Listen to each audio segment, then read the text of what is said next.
Mechanism of active efflux from the cell. When beta-lactams, erythromycin, lincomycin, they eliminate or reduce binding of the antibiotic to the cell target. And beta-lactams, aminoglycosides, chloramphenicol, they employ the mechanism of enzymatic cleavage or modification to inactivate antibiotic molecule. Then the sulfonamides and trimethoprim, they metabolically bypass this inhibited reaction, and the sulfonamides and trimethoprim, they overproduce the antibiotic target. So how is this happening? This continuous, why is this antibiotic resistance actually happening? There can be two mechanisms for that. One is the natural resistance through obvious Darwin's mechanism of selection, where we know that through spontaneous mutation, bacteria acquire certain genes which actually are transferred, and the resistant genes are actually selected and grow further. So there is either inherent or natural resistance.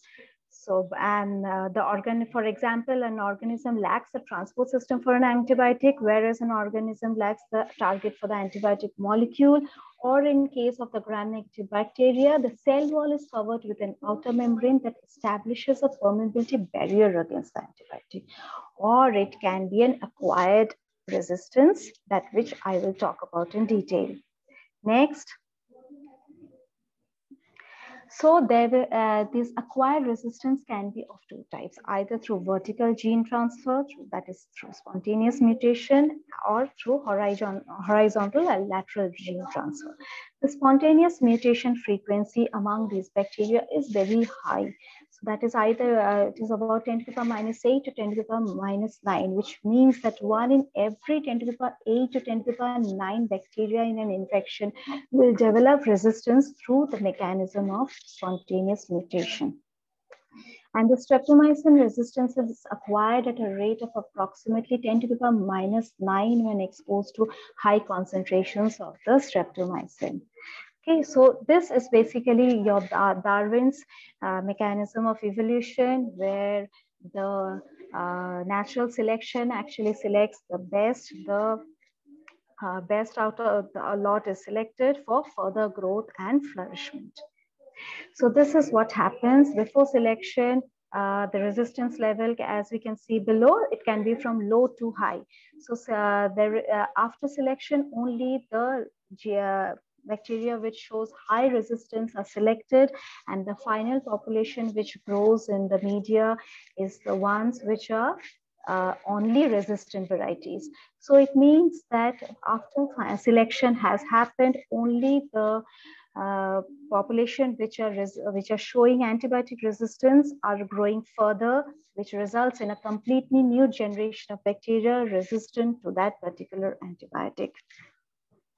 So these are the ways in which this is caused. Either the non-resistant bacteria exist, which is multiplied by billions, and through spontaneous mutations, certain genes are developed, and through mutations or through the presence of plasmid, and then these bacteria, the resistant bacteria, only grow further. Or it can be also through gene transfer between the resistant variety into a variety which was not resistant. Bacteria actually have the capacity to transfer these copies of the disease-resistant DNA into other bacteria, which receives this DNA and also become resistant to that antibiotic, which was obviously initially not resistant. So the final population, all of the bacteria becomes resistant to that antibiotic in question. There is another mechanism, that is horizontal gene transfer. Next slide, please.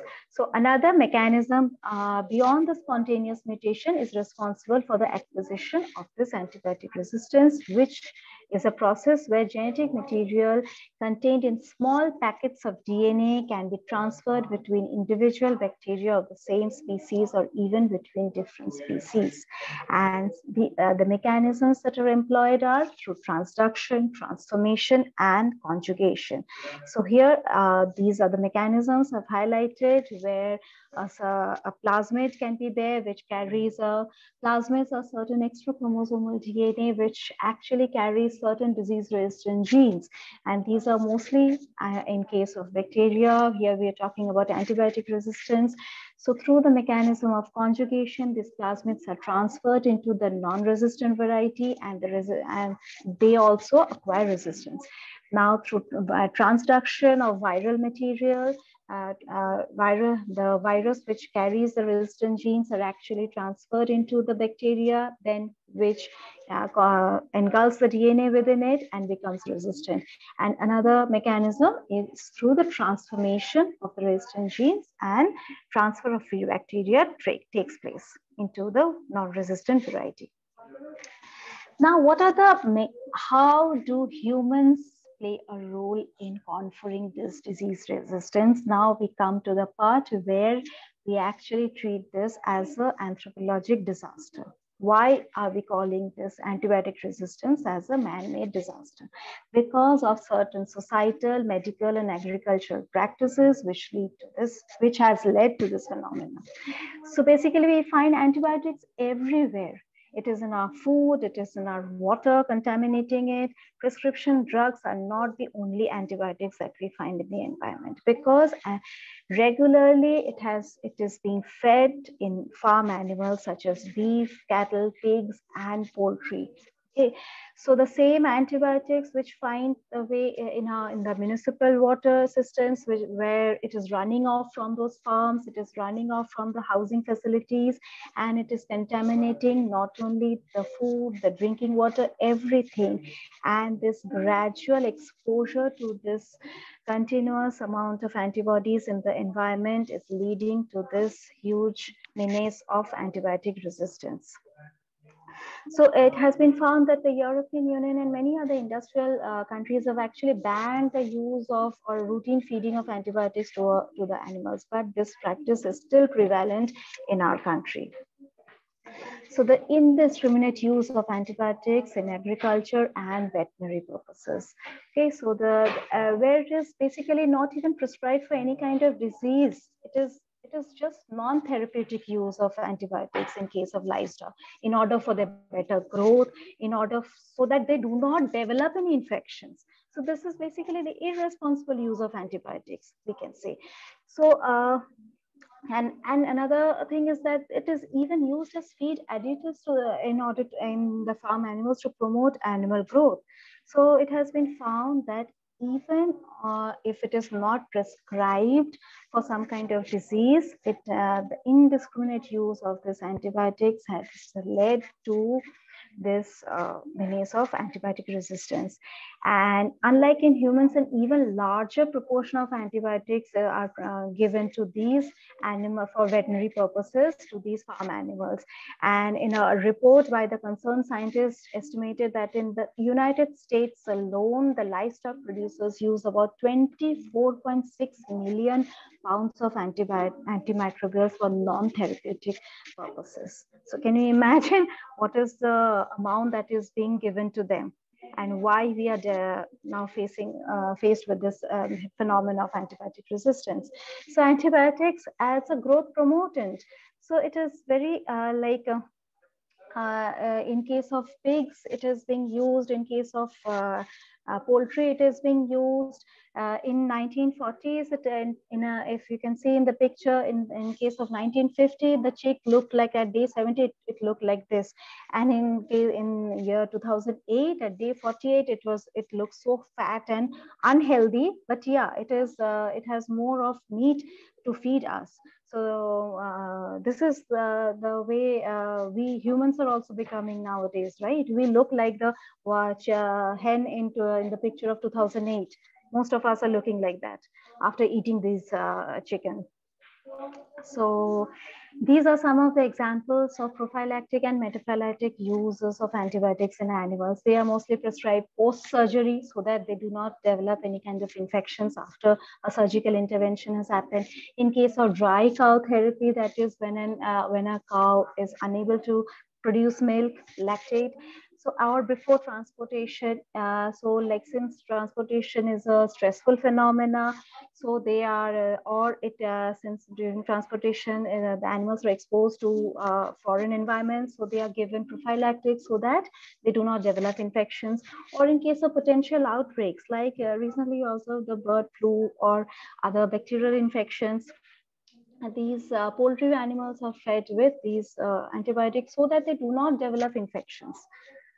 Okay, so this is, and also another cause is antibiotic resistance in genetically modified crops. How is this happening? These genetically modified crops are being, these antibiotic resistance genes are used as markers in these genetically modified crops. They are inserted at a very early stage. So as an example of such is kanamycin resistance gene. So these antibiotic resistance genes basically have no further role to play in that, but they are not removed from the final product. So what happens is that these resistance genes are present in the environment, and the environment has obviously a lot of microorganisms, and these resistance genes that are introduced into the crops are being acquired by the microbes that are present in the environment. So we are the ones who are responsible for sometimes introducing these genes in the environment. So this is the way it is done. This antibiotic resistance marker gene through the mechanism of genetics. So this, why is this antibiotic resistance gene basically is grown so that if later on this plant develops some kind of infection, the antibiotic that are used in order to kill that infection does not harm the plant. That is why we are making these antibiotic resistance plants. But they basically, this is completely uncalled for. This inappropriate use also of these antibiotics in the medical environment. Another problem is the casual use of these antibiotics. Not only are they available over the counter in countries like India, they are also prescribed very casually for diseases which do not even require the use of antibiotics, because in case of viral infections or upper respiratory infections, antibiotics do not have any role to play in curbing these infections. They either go away on their own, or our own immune system is capable enough to fight them. But even then, even after knowing that these are just common viral infections, medical practitioners are actually prescribing these antibiotics to the customers. I'm sorry. So basically, these patients and doctors, they need to realize the responsibility that when they begin an antibiotic regimen to combat an infectious disease, either they should be very careful when not to take these antibiotics, or they should be given a combination of particular antibiotics in order to so that the minimization of development of resistance to a particular antibiotic is lessened, like in case of TB. And the patient should also adhere to the appropriate prescribing guidelines and take the antibiotics until they are finished. That means they should comply with the therapy regimen. Non-compliance of therapy is one of the major reasons for antibiotic resistance as observed in case of TB or tuberculosis. So how do we combat this antibiotic resistance? Either we search for new antibiotics in order to through occurrence of resistance bacteria, through biotechnology, through pharmaceutical companies. They have to constantly research and find out new antimicrobials in order to combat this antibiotic resistance. Or we have to stop the use of antibiotics as growth promoting substances in farm animals. And also we should use the right antibiotic in an infectious situation as determined by antibiotic sensitivity testing, and not use indiscriminate antibiotic. So also unnecessary antibiotic prescriptions, such as during viral infections, antibiotics do not play any role. So, and also we have to comply with the therapy regimen. So we should allow our antibiotics to basically do their job. Take as directed, finish the full prescription, even if you're feeling better, and help prevent this antibiotic resistance. So basically, through our negligence, our non-compliance, we are actually just wasting the years of research and billions of dollars of the taxpayers' money that are pulled out to bring out an antibiotic. All of the efforts are wasted when we actually, through our casual or indiscriminate use or through the non-compliance of therapy, we actually promote this antibiotic resistance. All of this money and time and years of research go down the drain. So basically, we have to be very careful about what or what not to do. We have to be responsible enough. We have to behave like responsible human beings and take care of our environment, because sustainability is what will take us far. Otherwise, we are doomed as a species. So thank you, everyone. Thank you for giving me this opportunity to speak.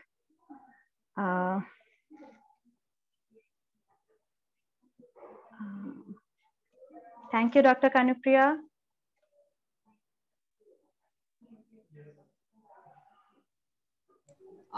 Thank you, Dr. Somi. Thank you for your insightful session.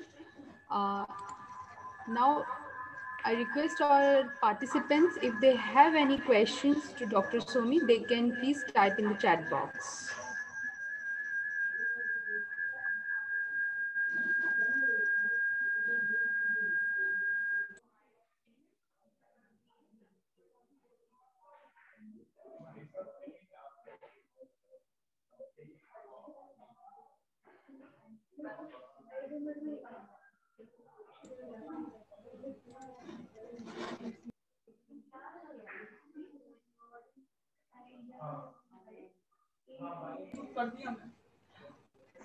Okay, so as now we are running of time, I would like to invite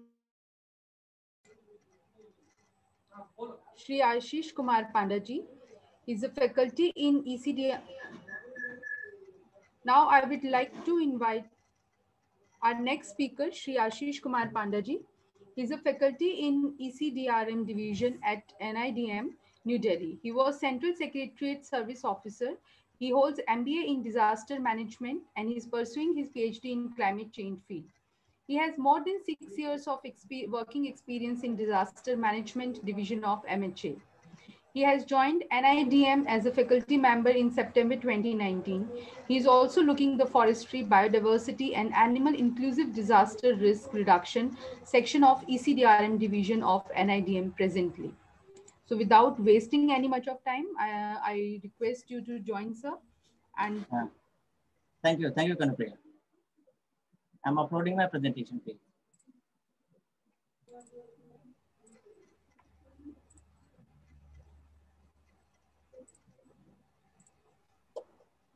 Is it visible, Kanupriya? Yes, sir. Okay. Thank you. So good afternoon once again to each and everybody present here, and thank you for having me here.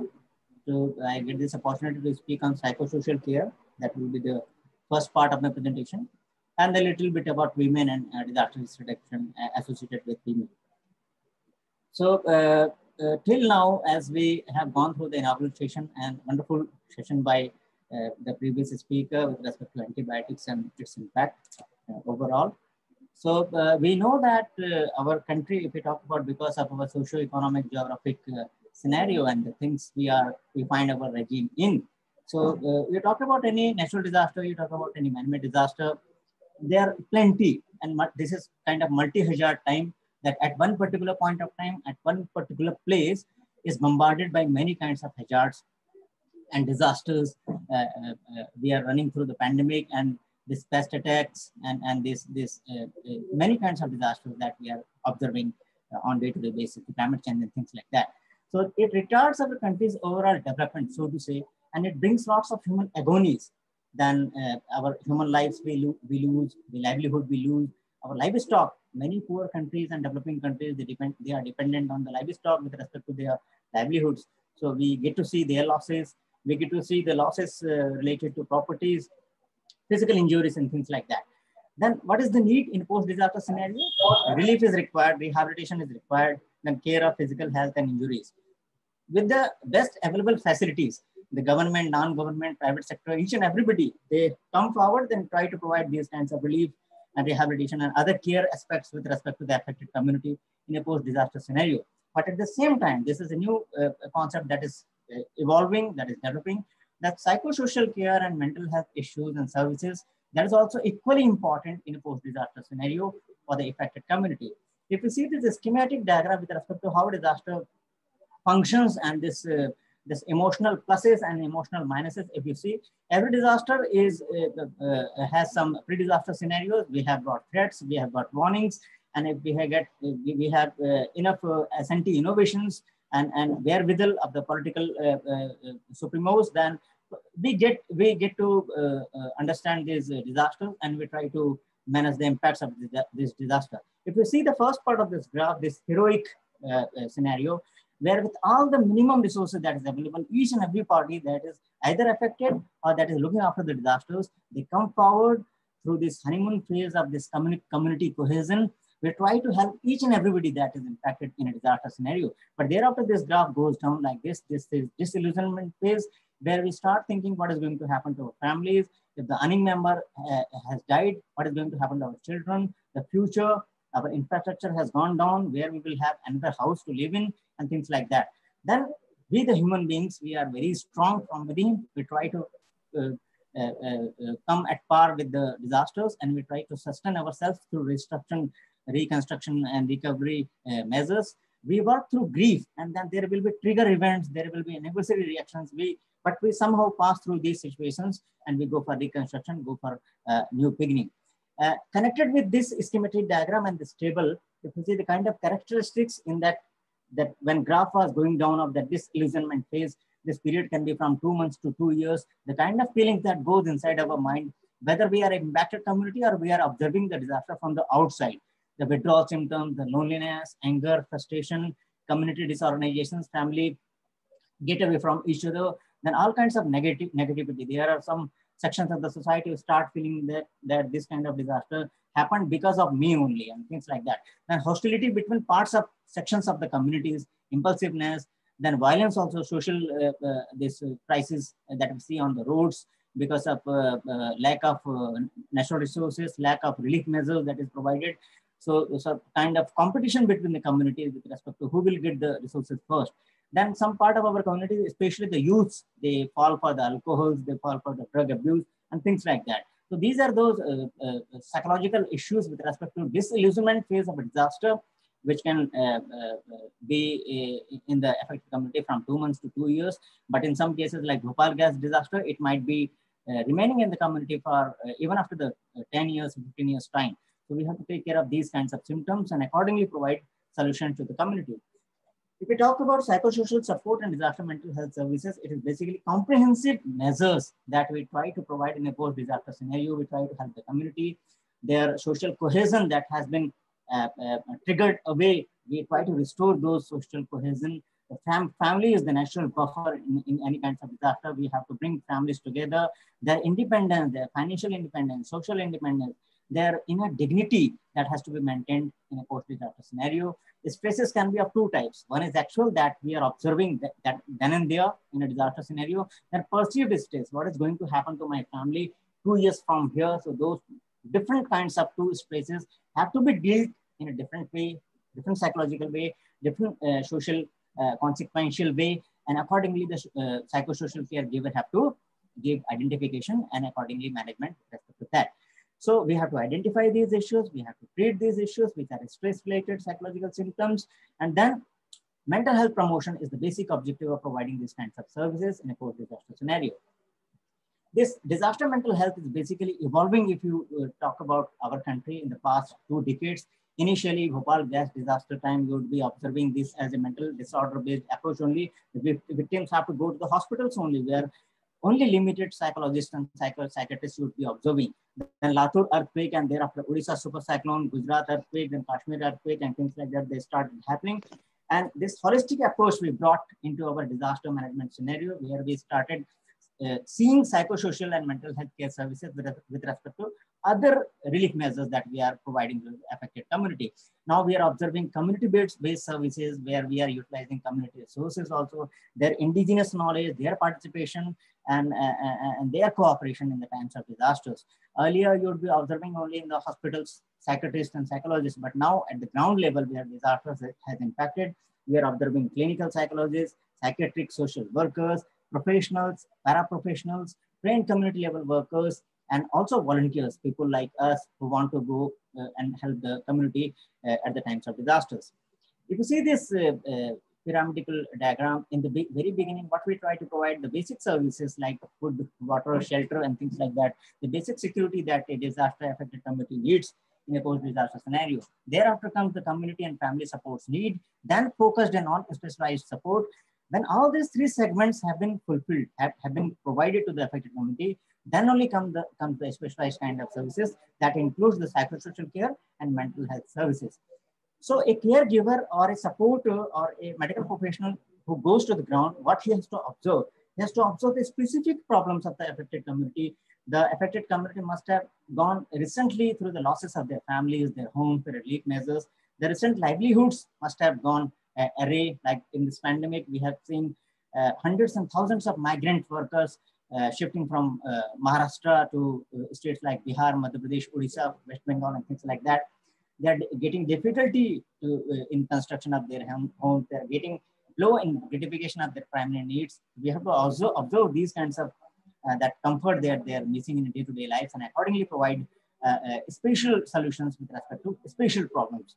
Then there would be disadvantaged groups in our society, like women, like elderly people, like children. They would be having security problems. There would be some section of the society would be having occupational redundancy. What kind of jobs that can be provided to them, so that financial independence that can be provided to them, so that their self-efficacy can be improved. Because in the times of disaster, lots of community members fall through this low level of self-efficacy. Then fear factor is also there among them with respect to this disaster might reoccur, that anxiety will be there, what is going to happen to the family, then stresses and hostility and mental illnesses. If we don't identify these issues at the proper time zone, then probably this is going to lead to bigger critical mental illnesses. So we have to be very, very careful with respect to that. A holistic care model has to be developed. It may differ from disasters to disasters, and government and non-government agencies have to come forward with respect to providing these kinds of services. Now, anybody who is facing these kinds of disaster is going to face grief, sadness, anxiety, anger, and other these psychological issues, which are very, very common. We have to go and tell the affected community that these are very abnormal reactions, but this is very common. Had I been in your situation, I would be behaving in the same way. Forget about the community who is getting affected by the disaster. The persons who are observing disasters through television or the print media, they're reading the news, they also get affected with respect to the disasters. So then there is a myth that only women or weaker sections of the society or the children, they only cry, they only need psychological support. But this myth is very wrong. The men who are not supposed to cry, if given space, they will definitely vent their emotions, agonies in post-disaster scenario. So each and everybody needs support. Each and everybody needs all kinds of mental health services. The degree can be different. The care time span can be different from person to person, but everybody needs this kind of support. Now, this is one simple diagram that shows that in a non-disaster scenario, we have intrinsic vulnerability. हम सभी में कुछ ना कुछ कमियां होती है. Now, put together with the psychosocial stresses that come with a disaster. When we club these two issues together, then comes the mental illnesses kind of a situation. A person would be strong enough to withstand some kind of mental illness, but the other person might not be in a positive situation. So that we have to identify these kind of vulnerable sections of the society which needs psychosocial care and support in a post-disaster scenario. Now, this grief, stress and grief reactions are very, very normal. That we have to time and again keep on telling, keep on reassuring the affected community that this phase is going to pass, that this is abnormal event. So therefore, that is why your behaving abnormally. This is very, very common. And if we try to speak to the affected community in such a fashion that they try to pose a refaith or faith system in ourselves to go to the site to provide psychosocial care and support, and this is probably going to ease their stress in times to come. If you see this pyramid again in the very beginning, what we should try to do, we should provide them economic independence. Their jobs have recently gone, like in this pandemic, we have seen lots of people who are working in the private sector, they have lost their jobs. So in the first motto should be to provide them economic independence and social participation. The community members are the buffer system which work very nicely with respect to providing mental care, mental health, support and solidarity. So therefore, this family and social cohesion, things like things should be brought into force. Then thereafter, the second objective should be to secure existential needs. Their health has to be taken care of. Hygiene in the area they are being kept, like tents and camps, the affected community are kept in a post-disaster scenario. The nutritional values of the food that is being provided to them, the shelter, probably specifically to women and elderly people, the kind of shelter and security they need should be provided. Then comes the stress management part through relaxation exercises, through group activities, through discussions, through pranayams, yogas, and things like that. Psychosocial experts are there at the ground level. So we go for stress management, and thereafter we try to identify those persons who specifically need psychosocial care and psychosocial therapies. One important term is post-traumatic stress disorder. So some specific symptoms are there with respect to PTSD, and only experts like psychologists and psychiatrists only can identify these kinds of symptoms in the affected community. So they should go to the disaster impacted place and identify those persons. And for long-term rehabilitation, long-term services that has to be provided to these kind of community members, that should be provided. Now, two types of trauma. One is individual trauma, the other is collective trauma. So individual trauma, we can provide relief by providing space and grief reaction, listening to their problems, providing them some laughable these moments and listening to their issues so that they can identify one among the equals. Then collective kind of trauma, it leads to deterioration of social ties of survivors with each other. This is very, very important. So family and local community members, like your fellow colleagues in the offices, they work as natural buffers in the community. So if this has been lost in a disaster time, this needs to be restored through mental health intervention. There can be outreach programs, there can be self-support groups, there could be community rebuilding programs. Through all these such kind of measures, we try to rebuild the lost buffers in the society that is going to be very, very beneficial to support the community. One program is there that is going on very successfully in our country, that is the district mental health scheme. So this must be tailored in such a fashion that the last mile connectivity in a disaster scenario that can be made with respect to providing psychosocial care to the affected community. So it should be based on three important aspects. One is demography and the characteristics of those areas, that population that has been impacted in a disaster. Then ethnic and cultural values of those groups of that community. Then last but the most important aspect, language. I can be a very good psychiatrist, but suppose I am sent to Northeast area and I'm not knowing the local language, then I'm of no use to the local community, because whatever they speak or whatever I speak to them, we are not going to match with each other. So demography, ethnic characteristics, and language, these are three important with respect to the kind of team you are going to send to the local level to manage the impacted community with respect to providing mental health care services. And phase is very important. In the initial phase, what we can do, we can listen to their problems, we can support, we can go for their ventilation. Catharsis, when we allow them to cry like anything, to bring out their agonies, their stresses to us. Then grief resolution through many kinds of community outreach programs that is available there. Some guidelines are there with respect to that. So initial phase, that is okay. But on a later phase, handling their frustration on the long-term basis, their anger, their disillusionment, that becomes very, very important. And this is not easy job, I remind you. So the psychosocial care, health and mental health services care providers should know the phase-specific needs. Now, disaster has impacted just now. So what should be the kind of treatment that can be provided in the first 1 month, 2 months, or 3 months? But what should be the measures that are very, very important with respect to when the time zone passes 1 year, 2 years, or 3 years, and things like that. So it should be based on case-specific need assessment. Family, I told you, this is the most important support group. You have to bring families together in a post-disaster scenario. Out-of-box thinking also, that is very important. I can quote one disaster of 1999, Odisha super cyclone, when this Mamata Grihi kind of concept was brought in, when these orphan children were brought together into these kinds of grihas, and all their psychosocial care needs, their education needs, their food and shelter needs were provided through this group. And those kids are now doing very well. So accordingly, out-of-box thinking with respect to, it may differ from disaster to disaster. We can provide solutions for many problems. Now, what should be our attitude if we are sent to the ground level? We should go with warmth. We should go where we should be seen as we are having genuine interest in their problems. We should be ready with air to listen to all their issues. We have to believe what they are saying. Probably in most of the situation, you disbelieve that what they are saying, ki mere saath aisa hua tha, ya mere saath aisa hua tha. But we should be showing our interest with respect to whatever they are observing, whatever they are confiding in us. And then there are many deep-rooted and culturally prevailing myths and misconceptions. We have to try to break those misconceptions in such a fashion that their emotions are not hurt. Then there are specific terms in the psychosocial care and mental health services. One is neurotic, one is counseling, one is psychotic, one is psychotherapy. आज के समय में even the 9th, 10th going student knows the meaning of these things. So social stigma is associated with these kinds of terms. So we should avoid using these kinds of terms when we are healing the impacted community. So community outreach programs are very, very important. We have to involve the community with respect to whatever activities we are imbibing in a disaster scenario at the ground level.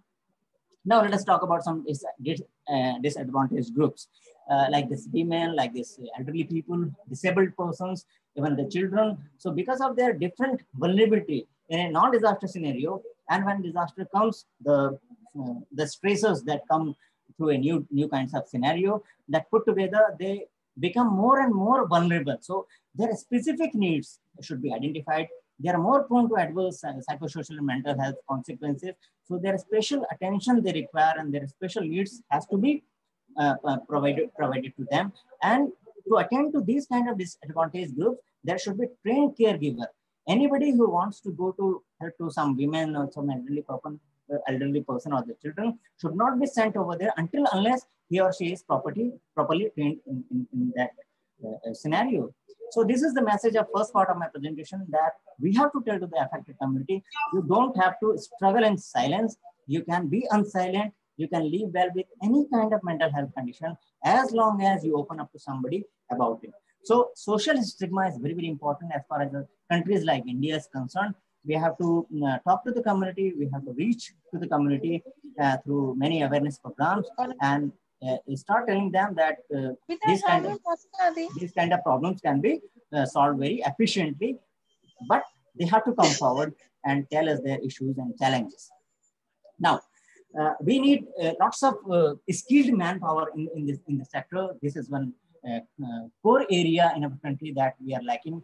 Probably, as one recent report says, that no less than 150 million people in our country, they need some kind of mental health therapy or psychosocial health therapy for their mental health disorders. But out of that, only 30 million people have the wherewithal, have the money with them, or have the courage from inside to fight the social stigma, to reach to the experts with respect to getting any kind of support. So this is the sorry picture in our own country. What to talk about the rest 120 million population, which are, though they need the help, but they are not going to the experts to get these kinds of scenarios. Another irony is, put together United Kingdom and United States of America, they have more number of Indian psychiatrists than that is there in our country. Why?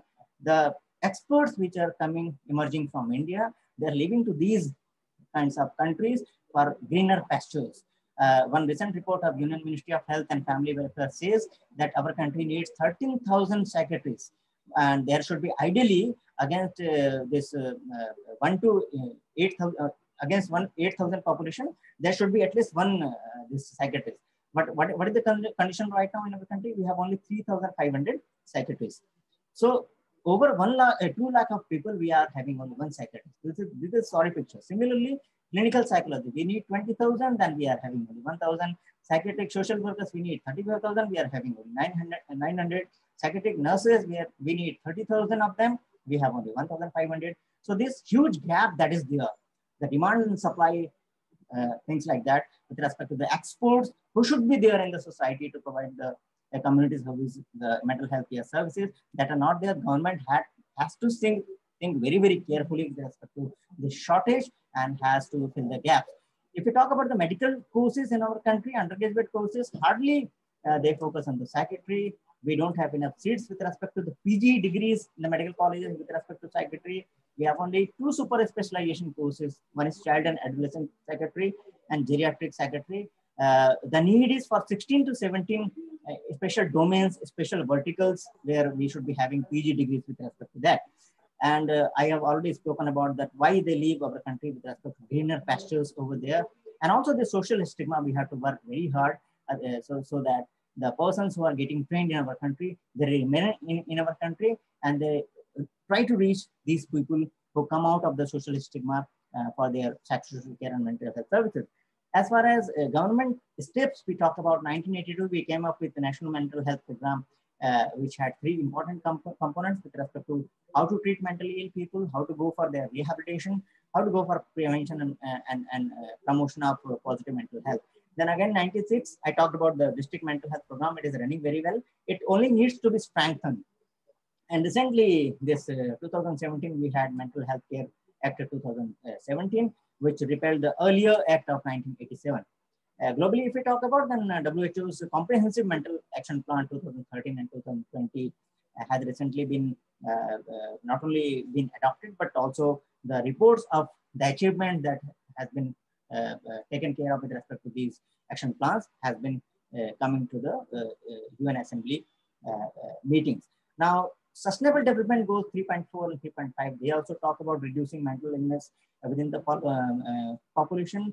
WHO has recently come up with the Mental Health Atlas 2017. As far as our constitution goes, Supreme Court has held healthcare to be a fundamental right under Article 27 of the Constitution.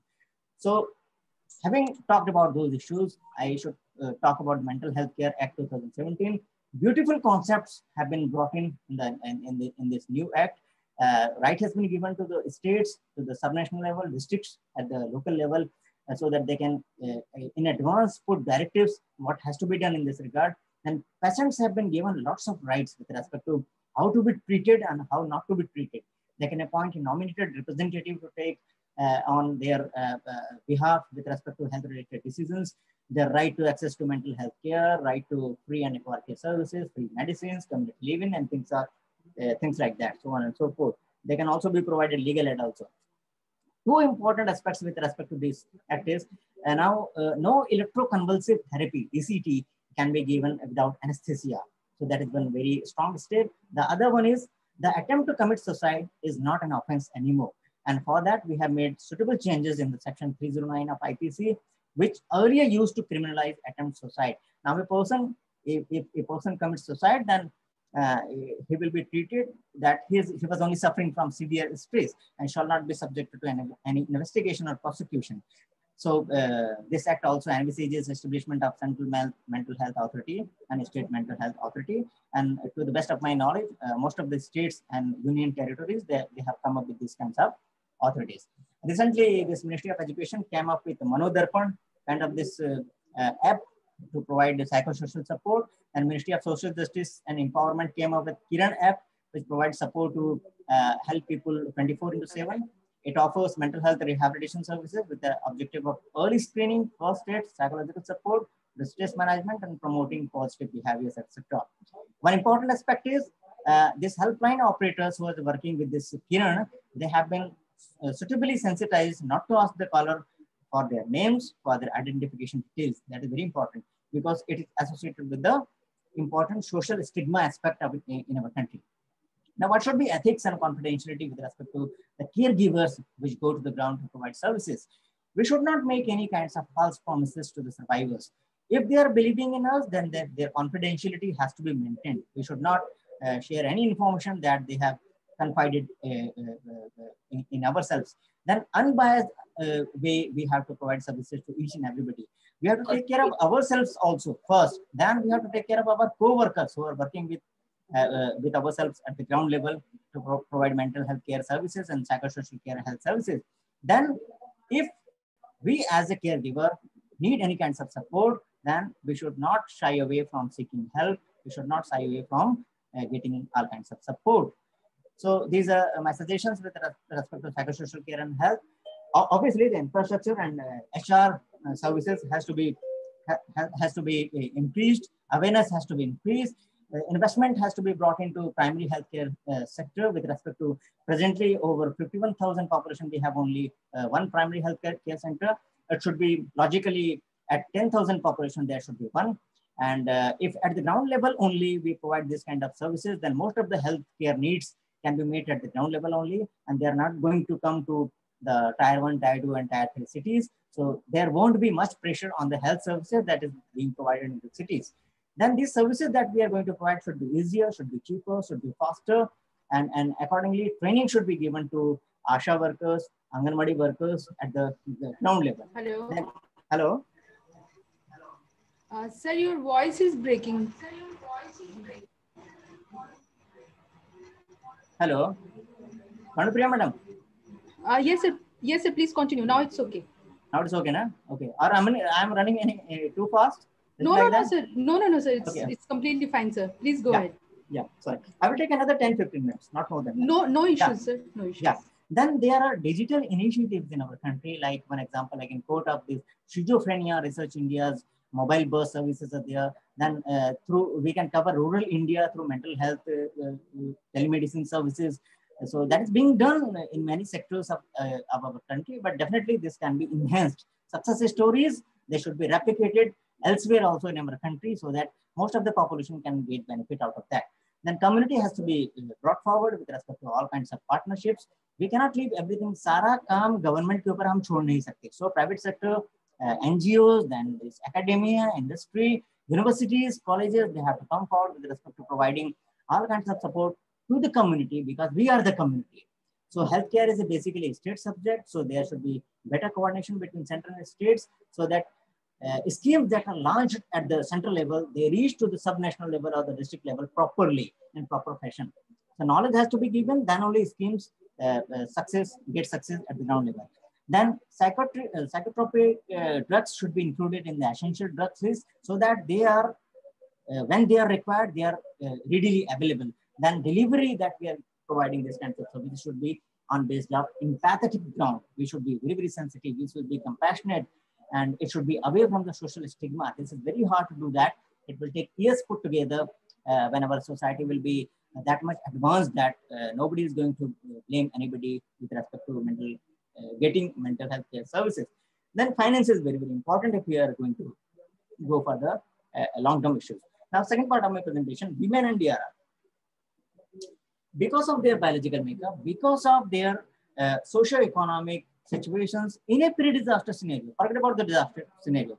In normal, this patriotic society that we are living in, the kind of situations women find themselves in, that gets enhanced in a disaster scenario. They face greater emotional distress in the times of disasters. They have specific needs for basic amenities, specific security issues, specific legal help issues that should be provided in a post-disaster scenario. So different kinds of psychosocial support that a woman requires. And if women are willing, then their indigenous knowledge, their traditional knowledge is very, very important. They are our homemakers. So they are having lots of experiences with them. If they are willing, they should be included, they should be involved in psychosocial care programs and community outreach activities. Then again, in this disadvantaged group, there are subgroups also. Women who are pregnant and lactating, women who are disabled, women on critical healthcare facilities, women who prior history of psychiatric illnesses, then elderly women, women who have lost their children and try to undergo recanalization surgery and things like that. The list is never ending. So we have to identify these subgroups specifically and accordingly provide them specific care in the times of post-disaster.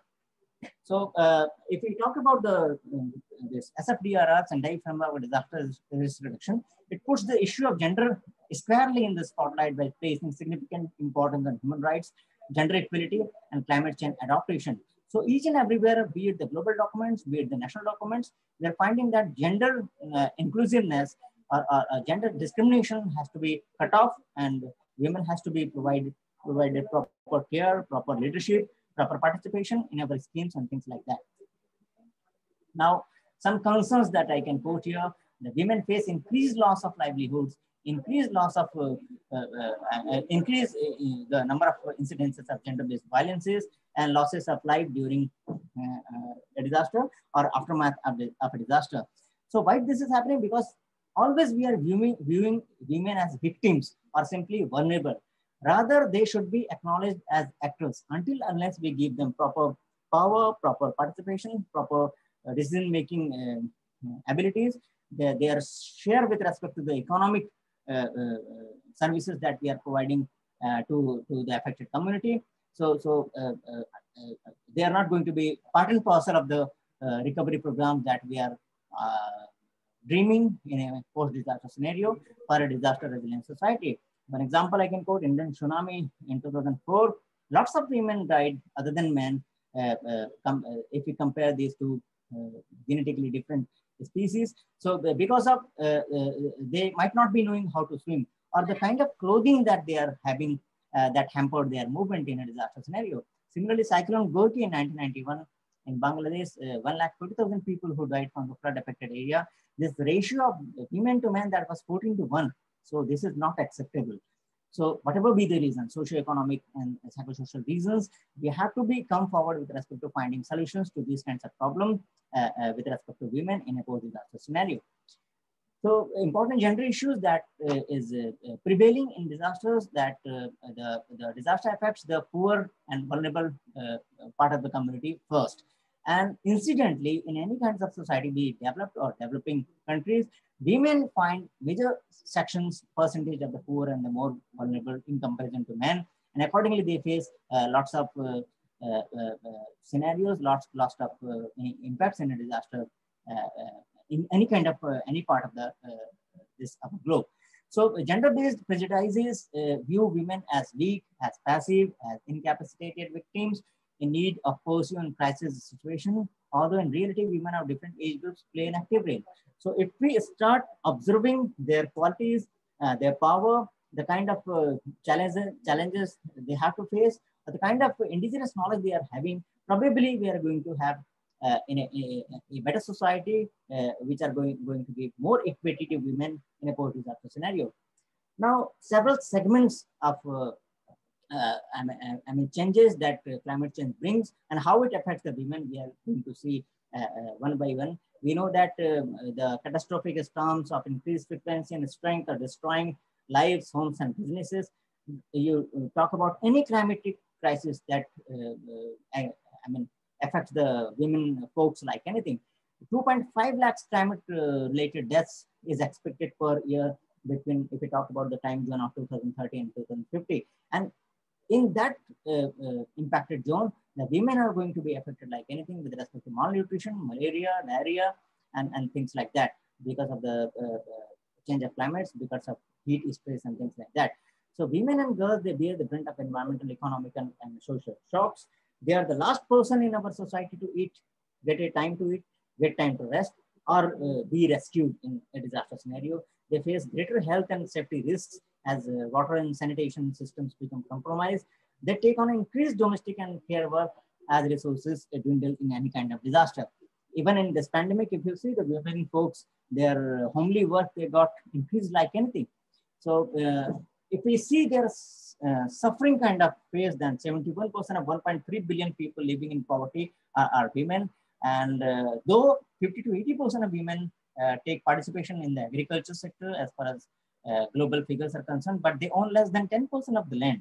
So that is a sorry picture. We talk about the rural women, we talk about the urban women. Everywhere they are being discriminated with respect to the kind of services that has to be provided to them.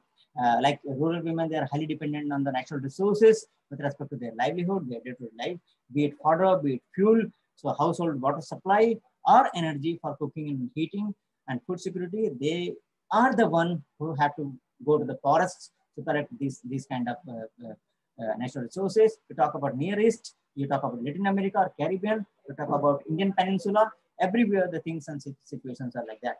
But if we talk about the positive aspects, they are the effective actors in change and agents of change with respect to change of climates, with respect to how to go about mitigation for the climate change, how to go about adaptation of the climate change. There is a strong body of knowledge and expertise. We should find that and we should utilize that for climate change adaptation and mitigation purposes. And their responsibilities in households and communities makes them very strong and stewards of natural and household resources. They are in better position in compared to our man folks with respect to how to contribute to livelihood strategies adopted to changing environmental realities. We have to identify gender-sensitive strategies to respond to environmental and humanitarian crises caused by climate change. If we talk about the agriculture and food security sector, when a climate crisis changes the scenario for food security, the food availability gets affected, food accessibility, food utilization, food systems stability, then who gets the most suffering? Women folks. 45 to 80% globally, they are part and parcel of the food production. But their ownership with respect to the land they are having, the ownership with respect to the kind of loans and money and finance that they can have with respect to changing their agriculture schemes and things, that is very, very minuscule, and that we have to work in those areas. When traditional food sources get dwindled, then who gets the most suffering? Women. When the food prices gets increased in a post-disaster scenario, who gets the suffering? Women. They are also excluded from the decision-making processes. So this is a very drastic scenario with respect to women, and we have to think like that, for that. Biodiversity, if we talk about, then this Millennium Ecosystem Assessment report recently I have gone through, it says that climate change is going to become a very, very dominant driver with respect to loss of biodiversity by the end of this century. So declining fish population, deforestation. So everywhere, women and girl child, they are facing the consequences in a post-disaster scenario. They're responsible for collecting traditional fuels, physically draining job. Men folk are not going to do this kind of job. And this task takes at least 2 to 20 hours or more hours per week. So they get less time to fulfill their domestic responsibility. They get less time to earn money, less time to engage in politics and other public activities. So they learn to read or acquire other skills. So their situation, social or economic situation is always going to remain in the downtrending scenario. So they become more vulnerable to injuries or carrying heavy loads, long distances, and also face increased risk of sexual harassment and assault when they go to the forest to collect the natural resources. Now, biodiversity, indigenous women, they have got lots of information with respect to environment, with respect to understanding wild ancestors of food, medicinal plants, domestic animals, symbiotic relations with ecosystems.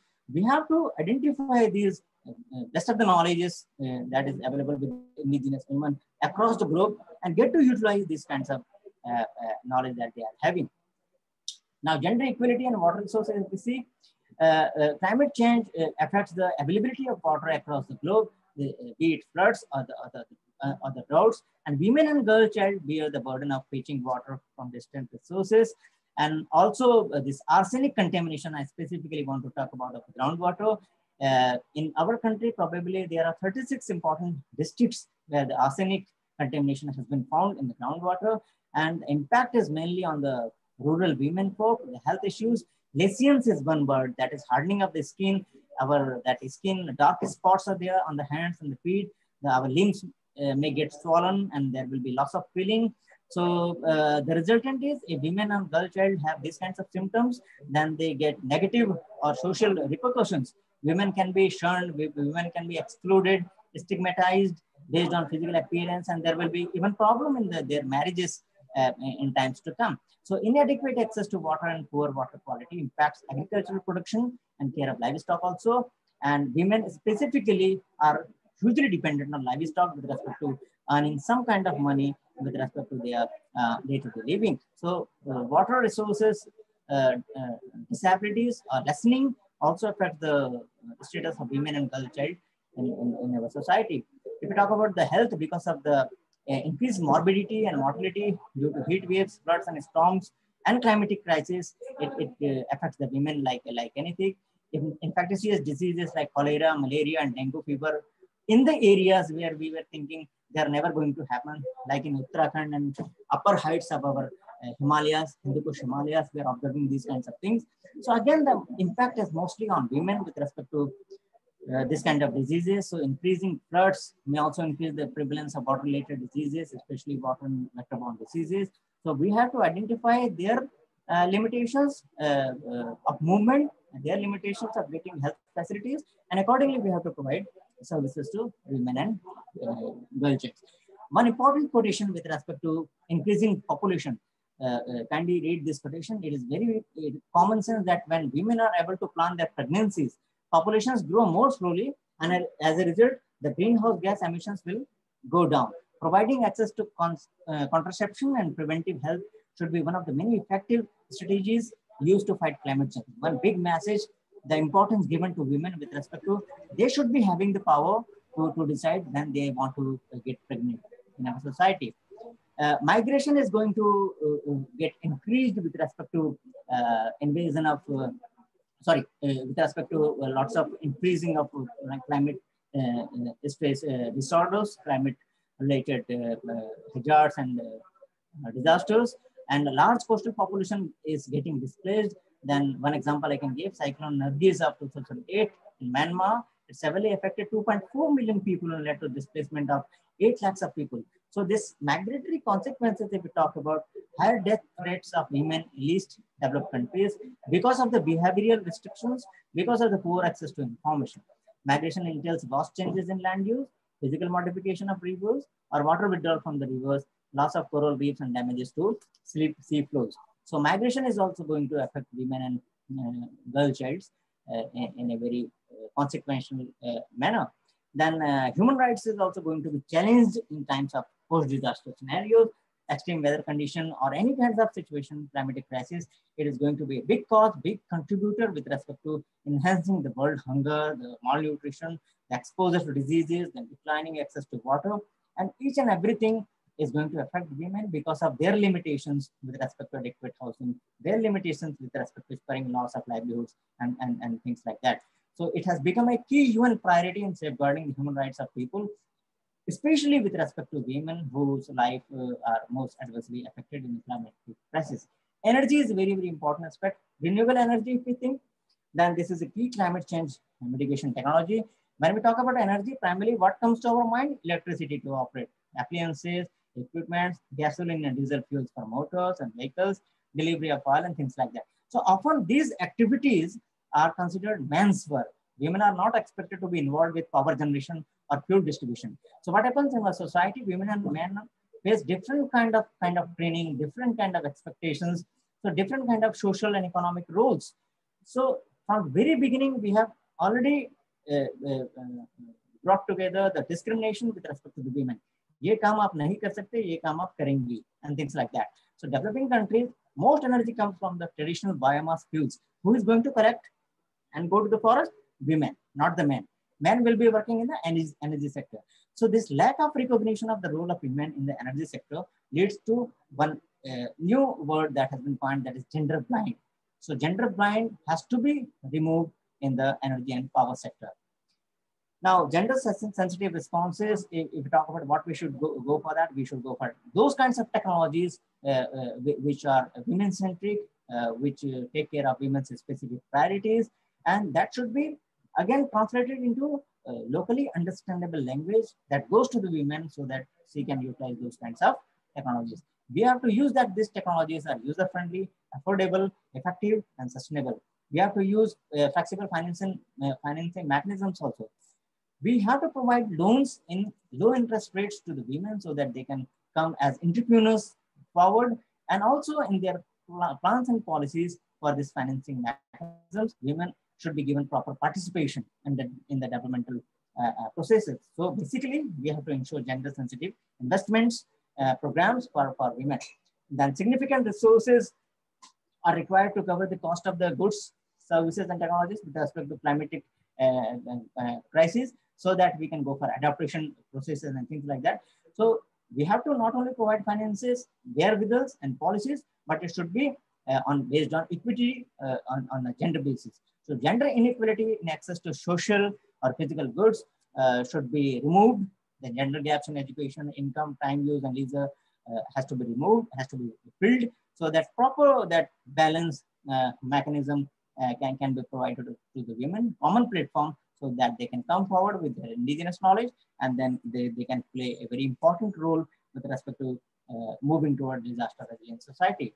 Then gender equality and emergency measures during natural disasters. When women do not enjoy economic and social rights equal to men, then more women than men die in disasters. You can name any kinds of disaster, Katrina or Asian tsunami, Hurricane Mitch. Everywhere you will find number of fatalities with respect to the women folks that is greater than the men. In a post-disaster scenario also, women are usually at high risk of being placed in unsafe area, overcrowded area due to lack of assets.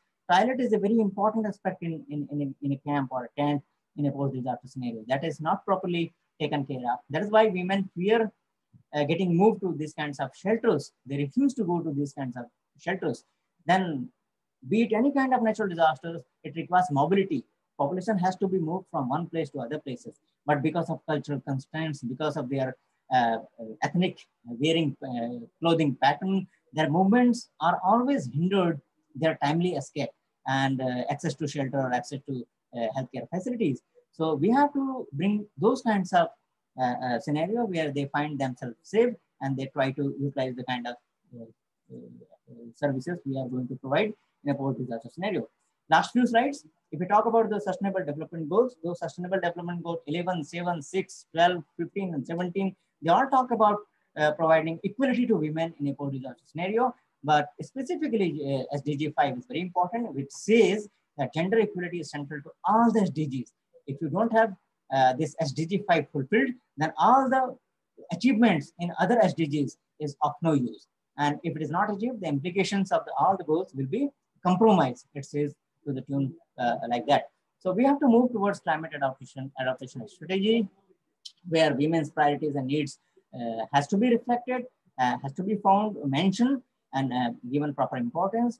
Then those kinds of investments should be done which are gender sensitive, and the policies and plans should be in such a fashion that they take care of the women's specific circumstances, their specific needs, and the kind of services they require in a post-disaster scenario. We have to eventually remove all kinds of economic, social, and cultural barriers. Then we have to involve them in development of new technologies, which should be women-centric. We should ensure that they are adaptive, they are appropriate, they are sustainable. And at the national level, we should go for mainstreaming gender perspective in international policy and strategies and sustainable development goals. So we have to carry out systematic gender analysis, where we go for collecting and utilizing sex disaggregated data. And based on that, policies and plans should be made. We should establish gender sensitive benchmarks and indicators, and also go for developing practical tools to support increased attention to gender perspectives. We should go for consultation and participation of women in climate change initiatives, women to contribute their unique and valuable perspectives and expertise of climate change. Gender inequalities, be it providing credit, providing finances at low interest rates, be it extension services, agriculture extension services, health extension services, or IT support that can be provided to the women at local understandable language. This should be taken into account in developing activities. We should try to give equal access to their training, their credit, their skills development programs, so that very freely they can come forward and help the humanity in a big shape, in a big fashion, so that we move towards a disaster resilient time zone. So last slide, we have to accept the lacuna that we are not giving proper attention to women with respect to what kinds of services they might be needing. It includes psychosocial care also in a post-disaster scenario. Equity is the important aspect that we have to provide to women, so that their inclusive growth has to be taken, has been given proper attention, and their participatory management practices we have to adopt, so that they are participating in any policy plan platforms, so that their own priorities can be taken care of. Then all kinds of opportunities for their skill development, training, mock drills and things like that. That should be there. Decision making, that should be participatory. If they are using the land, it should be in their name also. Then resources to develop the land, the finances that is required for that, easy finance that should be provided to the women at the low interest rate areas. Then awareness generation is very, very important. The kinds of government welfare schemes, at times women don't know what is being done at the central level or the subnational level. So they should be made aware of that. Proper psychosocial care for women, highlighting the fact that it is attached with social stigma also, the kind of socio-economic deprivation that they are already into in our society, especially sub-disadvantaged group of, among the women, that has to be taken care of. Self-help group and NGOs can be formed for their betterment. Technology-centric programs and plans should be implemented, and success stories should be replicated elsewhere in our country. Then all kinds of, actually we have to change our mindset with respect to the kind of space and respect we can provide to our women folk. That is more than 50% population of our country, globally also. Then climate change, demographics, water, food, energy, global health, and also specifically important, women's empowerment. All these issues can't be put together in silos or in verticals. They're all intertwined. They are gelled together. We cannot look at one strand in isolation. Instead, we must examine all these strands, all these verticals simultaneously, and so that they are woven together, they are put together, they are gelled together. So in our country, we are living in a country which says that yatra naryastu pujyante ramante tatra devataha yatra tastu na pujyante sarvasta trafalaha kriyaha. It says where women are honored, divinity blossoms there, and where they are dishonored, all action remains unfruitful. Having said that, आज की जो महिलाएं हैं वो ये नहीं कह रही हैं कि हमारी आप ऐसी पूजा करिए, वो ये कह रही हैं कि हमें सिर्फ इक्विटी दीजिए, हमें कहने का एक प्लेटफॉर्म दीजिए, और जो हमारी स्पेसिफिक प्रायोरिटीज हैं in a post disaster scenario, be it normal relief works or be it psychosocial care or mental health care services, वो हमें हम तक पहुंचने में जो आजादी मिलनी चाहिए वो हमें दीजिए. Thank you so much. Thank you so much, sir. Such a powerful and insightful lecture. And being a woman, I really appreciate it. And I suppose all the women present on this platform appreciate your concern and your words here. So let's have some questions as we're running out of time. So now I will take just one question. That what is the difference between traditional coping mechanism and psychological resilience?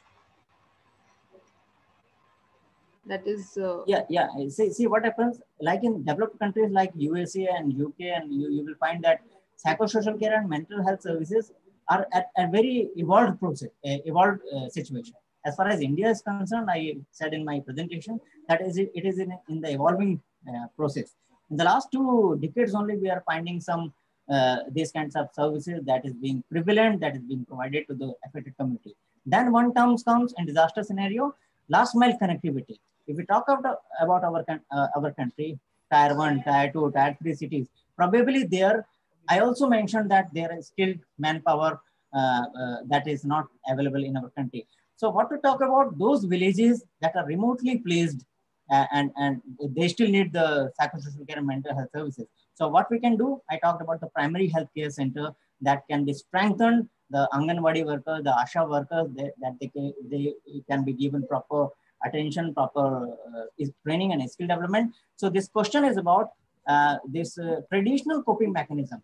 Our society for the past so many ages put together, they're observing these kind of disasters, and our traditional man folk or women folk, they're having lots of traditional knowledges with respect to, like this family works, our society or community works as a buffer in a post disaster scenario as far as psychosocial care issues are concerned. So those things can be utilized till the mainstream, this medicinal things, therapy things, they reach to at the ground level. So probably many times these therapies and services we might not be in a position to provide to the local community. So till that time, the local community with their traditional wisdom and knowledge can come forward to support the affected community.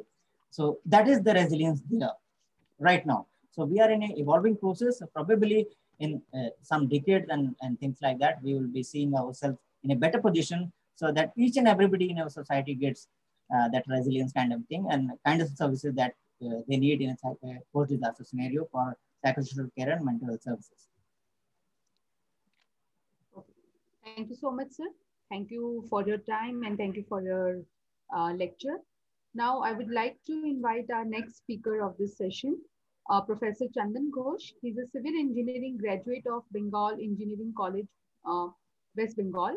He did his master's degree in civil engineering from Jadavpur University, Calcutta, followed by his first PhD from IIT Kanpur in 1992. Then Dr. Ghosh joined IIT BHU Varanasi as faculty member in 1990 and served until he received a Japan government MHRD fellowship to do advanced postdoctoral research in geotechnology in 1998. His research work on geosynthesis application in marginal soil improvement earned him second doctorate degree in 2004 from the Ibaraki University, Japan. Dr. Ghosh has been working in various fields such as risk mapping, reinforced earth, application of geosynthesis for hill area development, slope instability, and erosion control by geosynthesis, disaster-resistant housing technologies, earthquake risk and management, etc. He has published more than 125 research papers in reputed journals, proceedings, book, and guided several MTech and PhD students. Since July 2006, he is serving as professor and head Geohazards Division, NIDM, Ministry of Home Affairs, Government of India, New Delhi.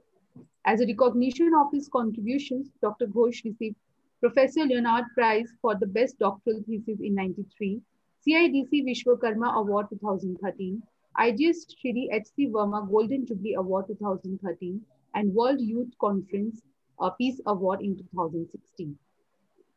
Thank you so much, sir, for your presence. Okay. Over to you, sir.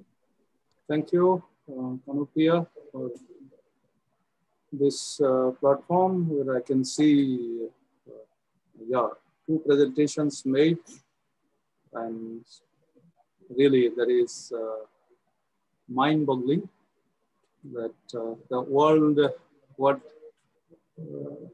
like people like me with so many degrees and other things which you have read out, they cease to exist in the world of learning. They are not defined by the degree, but the areas that we delve into, or the areas that we try to look after. So in that way, it is an inexhaustible search for knowledge, and bringing something in this platform is just only a bit of things that which maybe in the day-to-day life, as the passionately Ashish ji has explained. So let me bring something on that line, of course, on the kind of life that we are dealing in the city, urban risk mitigation. And so that way, in the urban risk mitigation, or how happy we are living in urban environment, and because we're from NIDM, something that mitigation, management, this resilience, so many things, disaster risk, DRR. So our participants, they are coming to know or becoming familiar with all these things, that we are talking about a morbid world where we see that whatever sphere we take, it is something that we are fighting with ourselves, our creation. One of that is the energy. And we all know that the electricity, there are lots of reports are being generated on annual report, annual target, 5-yearly target, so many gigawatts, the renewable energy, and then so in terms of solar energy, so many things are coming up. So I thought that some of the things which are really crucial at this stage of life, maybe in another 10 years also, we have to redefine our positions in the energy, water, and waste management. So since we are living in city, so these are the things, how to manage energy, because Delhi takes in the peak times around 7,000 megawatts. Where from it comes? We do not have anything in Delhi Whatever were there, they have to be shifted because they are polluting nearby. So in that case, all these 6,500, it all we have to bring to our city to feed our people. And even the water also we have to bring from outside. So with so much dependency and the kind of city life that we are dealing with. So let us see some of the panorama of living life in the city and how much we are coming forward to not to fight, or rather to find ways and means to make life really enchanting. So going into that, this one is taken from the report. You see, you can also find out more energy from the sun falls on the earth in 1 hour than is used by everyone in the world in 1 hour. 1 year rather, in 1 year. So 1 hour of sunlight to our earth is sufficient to equivalent to providing energy for 1 year to the entire population in the world that we are. But you see distribution, even in Delhi also, and we have electric BSES or BY Yamuna Power Limited, or there are so many distribution, and how much we look into those distribution, metering, non-metered, then paying bill, and entire machinery of distribution loss. So since it is a common man's platform, so I say that for community awareness, so I'm not going into those micro details, but going by something like this, that how to live in a city and where technology, tech services play a role. So my main presentation will be limited to this one. This I have taken from one of my Facebook posting, sometime, you know, February 16, like 2017, means 4 years before. This photograph again taken from the internet in Japan, and see that, of course, photograph itself is an indication that how they have made a room for making a line, metro line, or even a service or expressway or elevated expressway line through a building which is with all precautions and paperwork, or with all everything to accommodate that this kind of passage and journey through this building. So this is where that I meant about tech services, that what wonders we can make, what kind of accommodation that we can make. So in fact, you can see, of course, many of my Facebook friends, they know more than what I know, that these are the numbers 4 years ago. Now it is about to be 1600, this number. Our urban space are getting squeezed to create and recreate office time rush as the only option to bear with. These days, Google Maps are guiding us to have check on the traffic or weather situation on our smartphones. And many more apps are coming. Like day before yesterday, I came to know that in our flat in South Delhi, the Alaknanda area, now someone has created an app, My Gate. So My Gate, we have to register. That app is available. So now all the people who are coming inside, it is all done through this app. And they send a message. If someone is coming to our flat, they have to send a message. How easily even each and every staff that they have become familiar with sending message, and until a reply comes from that particular flat, they are not going to send the person who is visiting. So what a wonderful way of getting our city life, looking forward to accept these things in a more, comprehensive as well as suitable manners to adjust our lifestyle. So it is again a tech services that has come to our household. Otherwise, all these people, they have been so much busy in checking that the services people that who are coming, going, and you know that how much is that. And we are paying for the last 3-4 years, 1,000 rupees. Earlier, we used to pay 600 rupees, but it has been increased to 1,000 rupees. And happily, people are paying, and they have been made accountable that how many people are having cars and with sticker and number. So here, no government fund or anything has added. It is out of the contribution that we are making. When flats are worth crores, then people have been made to follow a system that where everyone can live happily. So this is where the tech services come for community awareness. Now, let me see that what is the simplicity in tech services?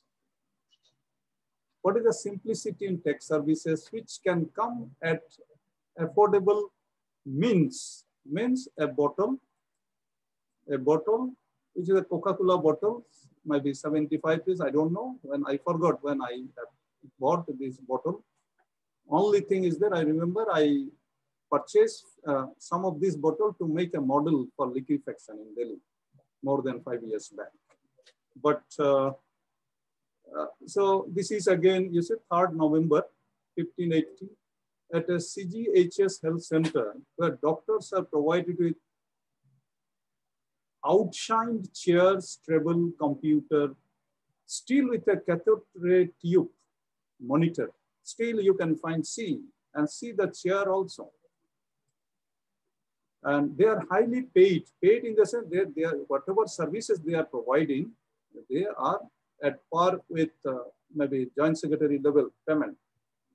A handful of staffs often found busier with smartphones, software-driven booking of patients, and medicine supply stock indenting system. A credible jogger, not jogger, jogger in Bengali mice. A credible jogger with a water bottle and a rubber pipe. Rubber pipe here, 10 rupee to 15 rupee per meter you can get. This is maximum 10 rupee. And as every one of us can afford to buy a bottle of 2 liter and we can drink it, or whatever way we can distribute it.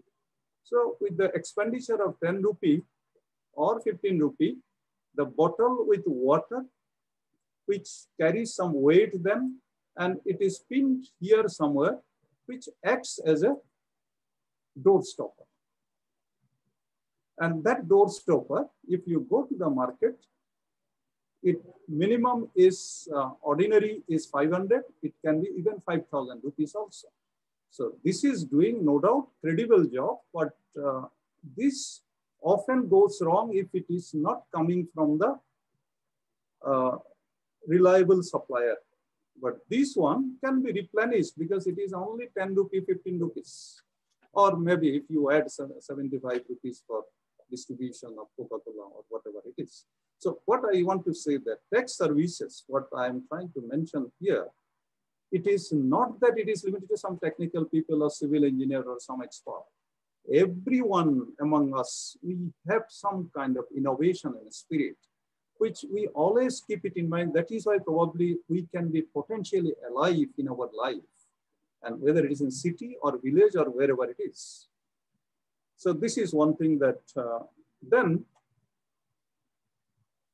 many of us in city, without this life is just forget about what is the brand or company. But what is used, one of the filter, it is geosynthetics. This is nothing, one of the filter, one is carbon filter, another is such kind of filter where the cost of the filter not even 50 paisa or 25 paisa. You may know that how much they charge, minimum 350 to 400 or 500, depending on whatever things. So if a 50 paisa, if you can see the Google search geosynthetics and you go to the this market, smart buy or something, so open market in the Google, not even, there is one specific software is there. You search it that how much of 1 meter by 1 meter means you can say 3 feet by 3 feet, or a dining table 6 feet by 3 feet ka जो एक जो geotextile है, it cost minimum around 25 to 100 rupees, depending on the quality. If that piece you take a table paper, a dining table size paper, so this will come to not even a 1 rupee. So that 1 rupee is customized to a service, and here we are able to make it effort to commit, and whatever margin is there, it is the product that they have given to us, or because 10 to 15,000, 20,000, or even if you go for some other higher brand, they are 2 lakh, 20 lakh, even for household purposes. So that way tech services come to our door to door, and we feel reliable and we take it. But when you check in the market that how much they have spent over here, if we are able to pay it, we are paying it. But in every one of us, simply we can see that 1 rupee product is made into 400 rupees and services remain uninterrupted. So for common people's awareness, we can bring some of these things even in a much bigger way. Okay, this is one scenario. This one is lighted by this one. This is in Connaught Place, near to my office. I want to say that how much bright or light and whatever it is, my point of, yeah, it is taken on 28th January. Of course, here, time here presents that I could make myself free just before a few minutes from my office. Okay, that is another thing. But only thing is that, look at that, even 1 year or 1.5 years before, such kind of light was not there. And you see, they do not have to depend on street light or anything. And you know that how much they have to pay for this. Anyone can ask. Or even a smaller device. Either they can buy it and it is affordable for many of them, or every day some service company is there, and that service company will change the battery every day, and he will charge some amount, maybe 50 rupees per evening, maybe 3-4 hours they are using, 4 hours, 5 hours, up to 9 o'clock or 10 o'clock. So whatever service charge that they are paying for this kind of services to their product, which they have made an equation to live in this manner, which was not there even 2 years ago, in this manner. So someone for some people or some company, some organization, some bright mind among the common people, that they have set this trend of, you know, making life more, or life or their products more visible, so that whenever we go, okay, we can see what we are buying or everything. So here it comes with an affordable cost based on whatever product that they are selling. And here is the place we go for bargaining. So there are certain equations which we are familiar with. But so in this case, if you buy this one, maybe 1,000 rupees, 2,000 rupees, or whatever it is, and this light also available 400 rupees, 500 rupees. So this is the way that adjustment has been made. So of course, due to COVID situation is different. But in order to afford to have whatever products are inside, you know, this is in City Mall, and how many people are moving over there? Hope none of you are there, but only thing is that I wanted to show a comparison between what is city life and what is the equation here, what is the equation there. This is what is urban life. And how, what is the price of each and everything, and what is the amount that they pay for the shop that they have hired here. So again, they are able to afford to run these things. So that is why whatever price is there, there is certain, again, equation is there. So this much is there. Living in city, we call this urban culture. Of course, many of us, we must be delighted to go there and have some window shopping or anything. But still, I have not come into the disaster part. So living with disaster and finding few nature-based and technology-based solution, I'll show you, bring you, because I asked about energy, water, and waste. So those things I would like to show. And then whatever buildings or whatever place that we are living in, whether they are worth to stay, of course, still earthquake or any other things happens. And then what are the types of construction go by the weekends especially. So weekends in a sense that Saturday, Sunday is a holiday. So many of the constructions with the connivance of people around there, neighbors or whatever it is, it goes by the weekend, like you can see. This is just plastering just completed here. Here you see it's still there. Because the men, this is sunlight, bright day sunlight. Here plaster is being done. It will take at least 7 days because this is a winter season. And photograph is taken on 7th February. But it is being colored over here. Reason is because they wanted to patch it by this these things, because so that, you know, in our society, so that they look older. And there is a lot of way that you can take it, but the kind of culture is that these are all unauthorized construction. So in unauthorized means authorities are there, but they are there in disguise. I don't have to explain it, but so they also learn by themselves that, okay, whether construction will be all right or not, that is not the worry. Worry is it has to look older. It has to look like this, so that those authorities, so-called authority, cannot catch that it is a new construction. But it is all goes under the cover. So anyway, this is just I wanted to show, but I think it is already time is there. But I have now I'll go. These things you might know.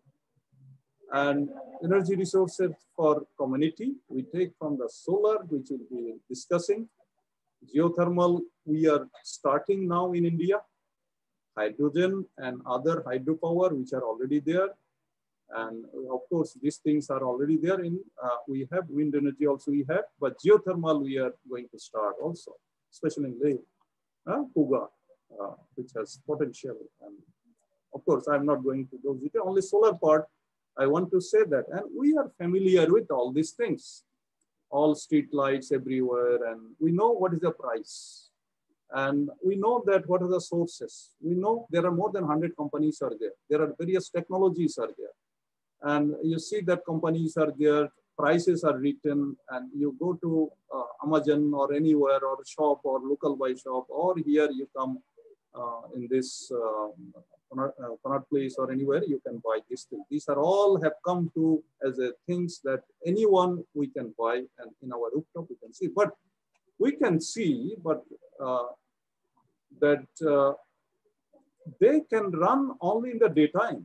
So in our city, only in the daytime, we cannot here install, or we can feed them, or it is sometimes we need the battery also if we need, or even in the daytime, if we produce, there will be some meter through that we can consume our whatever is the rest of the things can be made into grid. There are lots of rules and regulations have been created. Now let me go into some further things. There are many such solar heating, you know, with photovoltaic, solar thermal energy, solar architecture. This one is a technology that USA tried, and artificial photosynthesis also being done. But solar energy is a powerful source of energy that can be used to heat, cool, and light homes and businesses. So, which makes things now more comprehensive these days. And there are Government of India also have made in 2015 International Solar Alliance, and based on that, certain targets for 120 countries have been created. India is a leader. So some solar powered homes generate more than enough electricity, allowing homeowners to sell excess power back to the grid. You can see the rules and regulations. It is just I took it from some of the resources. You can see what are the rules and regulations in particular city that you are having. So Okay. Yeah. Just coming. Union government offers some rules, regulation. You can see 30% subsidy, and state by state it varies. And 70% here, 30% subsidy, hill states, and all these things are there. Which additional incentives are offered to rooftop solar power plants from various state governments, which you can look into. What I want to highlight about this, about the solar, we all have become familiar about all these things, but how to store the energy? That is where the challenge is, and which world is looking for that part. So batteries are also economically attractive way to store excess solar energy. You know, we use UPS and other things so that it can be used at night. Through UPS we are using it, but UPS can have only maybe 1 kilowatt, 2 kilowatt maximum. But and also you can see what are the solar map and global horizontal irradiations, all these things are there. And how much potential we have. And then what is the cost that it has varied? These are all data published. From the published data up to 2015, it becomes $0.3, means $0.3 means you can say 2021, but it will be much less. It is compared in US only, but in our country, it has come down to now 6 rupee or 5 rupee, whereas we are paying 4 rupee, 5 rupee in our city for the electricity per kilowatt hour or per unit. What is more interesting is that we are now coming to the market with 1 megawatt battery device. 1 megawatt means it can illuminate house permanently. 3 megawatt each house means 333 houses, like a standard family with a 2 BHK or 3 BHK room can get continuous supply of water if this battery is installed there with 1 megawatt. Costing, of course, vary, but it will be say 6 rupee per unit or something like that. Life, battery life, 25 years, I think we have not heard of. Our car battery maybe 3 years, 4 years, now maximum maybe 5 years. Even our, what kind of lead acid battery that we are having. But here it is 25 years, and it is only this much size, a dining table size, which is under development. It is already made and it is coming to the market very soon. Indian company, and it will be fed by this solar panel and also this one in the day night. So because any storage battery needs power to store that power. And when it needs to store that power, hello? Huh? Hello? हाँ, yeah. हाँ, उनको वरुण शर्मा जी आए हुए हैं ना? हाँ, उनको भेजिए 4th फ्लोर पे. हाँ, मेरा वो.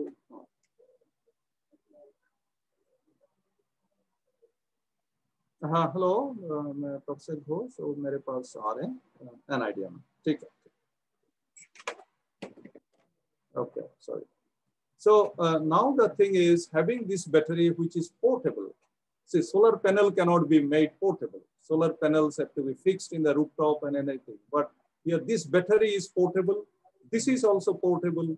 This is also portable. So this is the new transformation has come into the tech services that which can be made into a box in case dust storm is there or wind storm is there, or even cyclone is there, or any kind of situation which can be closed automatically by a switch into a box like this. And they can be transported to wherever, like in Leh, we want to take it, and villages we want to take it. Mind it that minimum 1 megawatt.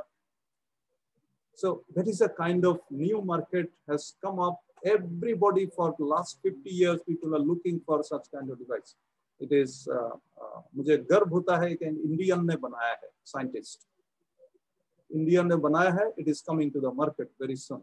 So where you can harvest as much as solar energy by making this kind of foldable, flexible things which can be made into here. and then we can feed through this, or by this one, or by this solar and wind, or everything together. So anyway, there are 250 kilowatt also can be made over here. 250 kilowatt, mind it, in our household, we do 2 kilowatt, 3 kilowatt maximum in our this inverter and other things. 250 kilowatt battery, and where you will get this much of rooftop. So there is again a tower system where you can make 15 kilowatt battery. Of course, I'm not showing over here. It will not have to cover the roof. It will be made a tree, and on the tree branches, those panels will be placed, and they will be self-cleaning, auto-cleaning. So such kind of technologies are affordable, and you don't have to clean or anything, because one of the disadvantages is that solar panels, they go out of order because of the mismaintenance. But here you don't need, these are all automatically being done. Anyway, then zero energy building, it is also made in long back, that whatever sunlight is coming, convert it to electricity, that is more than enough to what the energy needs of a building. So those are all being rated as a 5-star rated or 4-star rated building, where you don't need any supply of energy. So we are also having many buildings now, and many more are going to come up, and including both ground and roof mounted plants, and countries install these things you will get in reports as of 30th November, 36 gigawatt. We have exit, which is about say 3.6% of the total need. Our total need in the country is this much. The lowest price, you see, that is what I say, the lowest price in our country is around 2.5 rupee, which is $0.3 in case of solar in USSR. So this is much lower in our country because of the low labor and cost and other things. We just cannot compare with Japan or their currency and other things. Then coming to cleaning wastewater. But if we want to make our city drain or our front drain like this, and storm water will come, and if we are just simply getting ready ourselves, having a heavy duty pump to drain out the water rather than cleaning it here itself, otherwise they breed the mosquito, then what kind of city life that we are dealing? So this is what is the scenario in our city. Of course, this is not that I'm trying to just emphasize it too much. Even in my household or everyone's household, it is like that. But we have to deal with these things. So how to deal with? There I am showing few of the things. So these are the symptoms of public drain passing along colonies, infested with all living organisms. So this is some kind of word that I use. You can go through my Facebook, whatever it is. Then lake water cleaning in a month. Yeah. Yep. Okay. This is the kind of lake water. Yep. This is the kind of lake water in Delhi, and it is our city people that we have created such kind of things. It has not come from river Yamuna or anything else. It is a lake water. It's a 4th June 2020. Now, who will take the responsibility of cleaning things? Because it is, we have done these things and we have no instrument, no technology, nothing, no tech services are there to clean this water. And there is no life here because water also having some organism there like fishes or many things, even birds, and nothing is there. These are totally, this is in the park area you can see in the north part of Delhi. But after a month, the same park has become like this. And with 3 lakh rupee, 3 million, 3 lakh rupee, which is equivalent to $4,000. Can anyone imagine a 2.5 acre lake, 2.5 acre lake got cleaned in 30 days using some desi technology? And we think that we are techno savvy and we are making this shopping mall and we are making so many gigawatt power. And we have something desi tech out of the nature that which has given, which can do this kind of wonders. which are doing this kind of wonders, and we are still sitting idle, or we are just simply saying that, okay, oh yes, good, very good, and here life has established here. Life established here, and where otherwise it is not feasible. So this is one way. See the clean water in Calcutta. See the clean water in Calcutta, where no STP, no sewerage, no conventional things have been used. It is all used by some nature. So anyway, I want to say that even this grass, which is, you see that how much they grow in this kind of water, which is wastewater. So we are just able to select the right variety of bioorganism and then put them and then let them get nutrients from the waste, which we say that waste. And then ecosystem is created. So this figure itself is a proof of that. Or the another one, this is all photograph that you can see, Indonesia.com. But we are also creating many such examples in our country. So water is not running out. World is not running out of water. Water is running out of world. So we have to store water. So first thing is showing that whatever is happening, what kind of modifications that we can make, or how much filthy is our drain, then what kind of storing device, what kind of measures, how we can save our futures, where more than 90% of our rainwater, they go through our river to the sea. So don't you think that we are not doing enough justice to store the water? So what is the possible way to store water? Very simplistic manner, without any dam or barrage. That is what I wanted to make. These are traditional way storing water.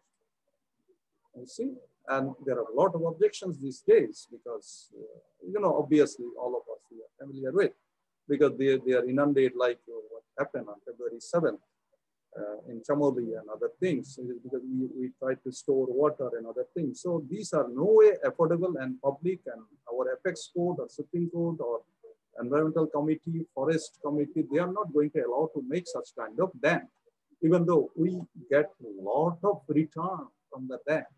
But the kind of environmental devastation and the kind of environmental devastation that causing this kind of dam break, that what has happened in Uttarakhand Tapoban NTPC project, then we have to take a lesson that what are the alternative of storing water.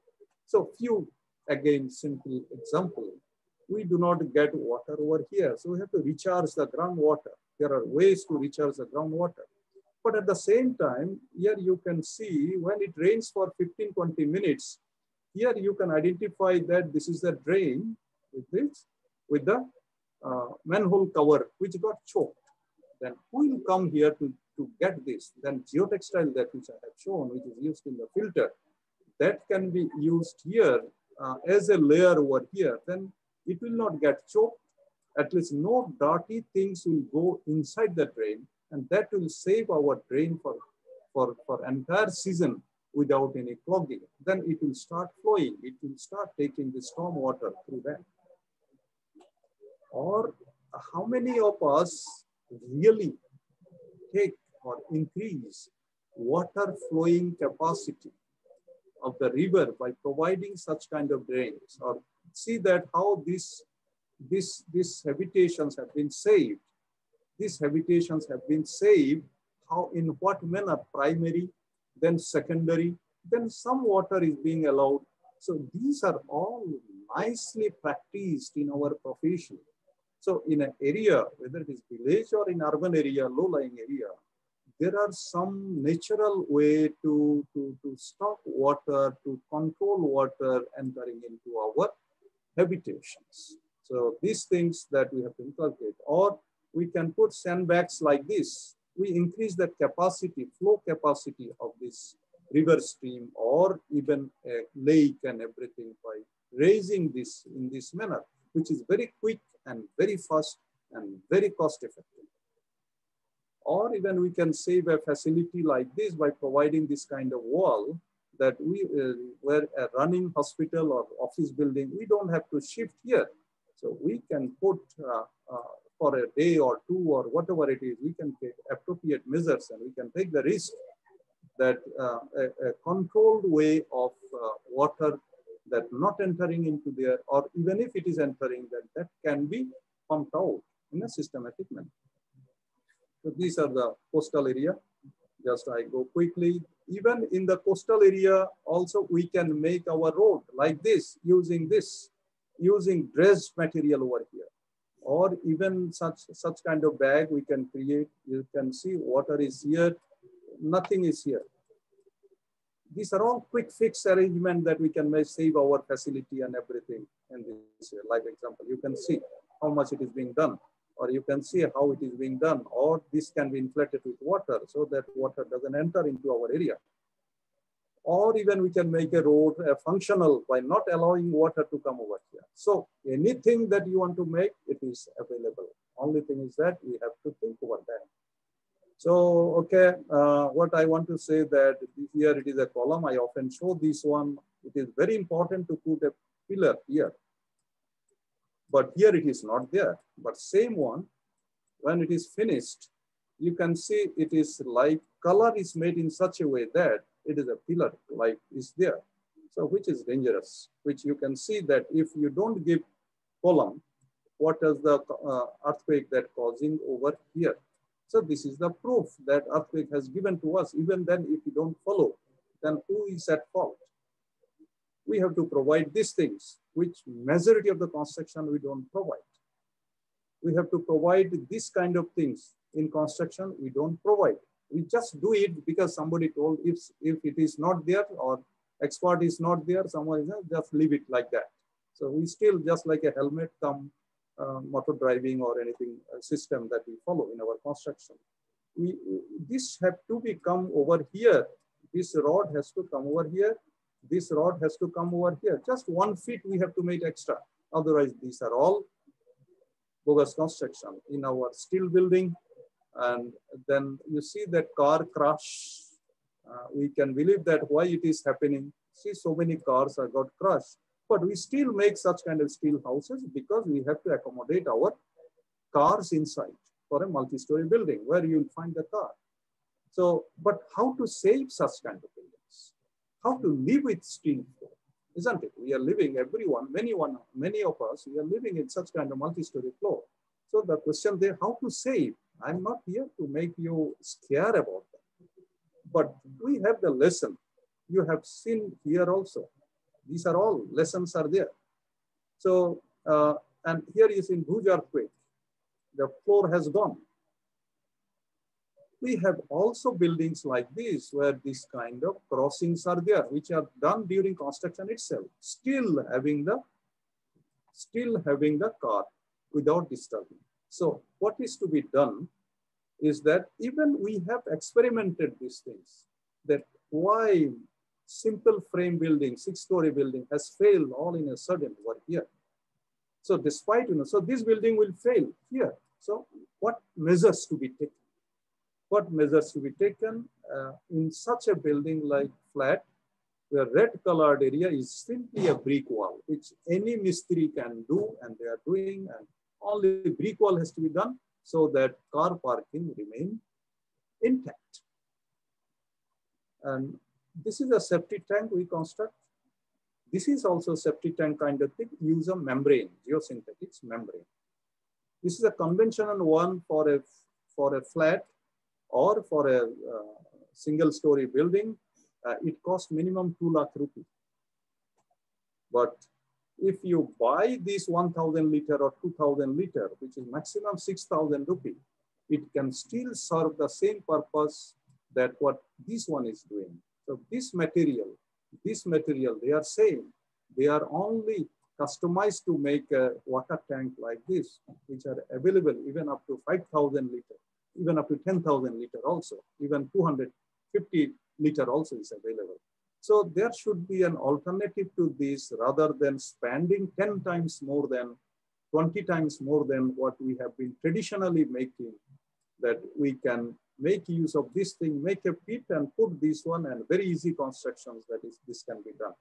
It should not cost more than 10,000 Like whenever we make our house, we make this kind of safety tank over here. First, we use it for construction. And this is the, and here we make a slab here. Minimum 2 lakh rupees are spent up, whereas here it is much less. And this is a way that, you know, conventionally we make sewage treatment plant, STP, and many of them, they don't function because they take a lot of money, a lot of electricity. Even then they are coming here and polluted rivers are there and everything is there.